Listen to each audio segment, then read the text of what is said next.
So this is the part 7 of making a portfolio website only by using HTML and CSS. So let's go to the Visual Studio.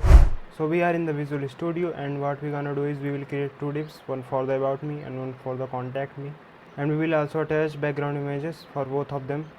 Let's create the first div for the about me section.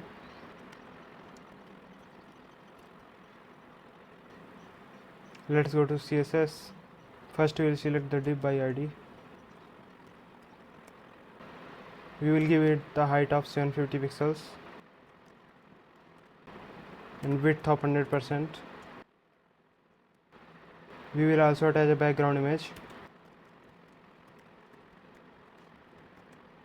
Let's refresh it. So you can see the background image is not covered, so we will cover the background size. Let's refresh it.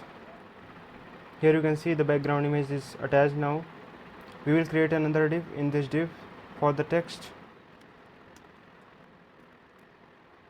we will create a h1 tag and a paragraph tag.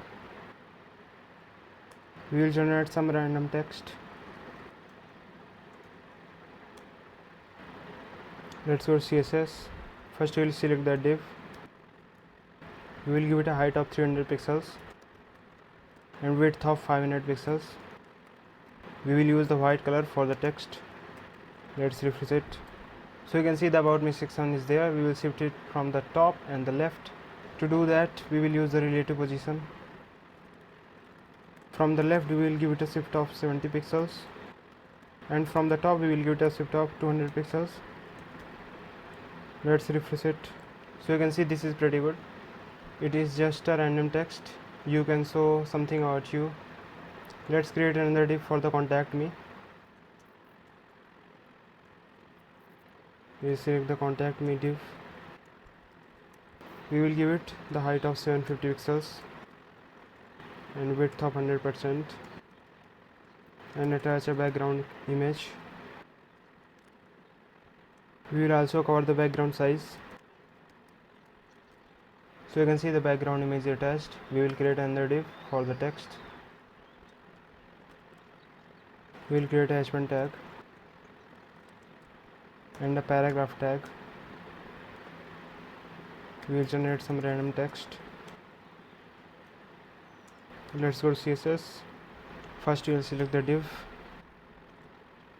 We will give it the same height and width as before. We'll copy and paste it. We'll use the black color for the text. Let's refresh it. We will also shift it from the left and top by relative position.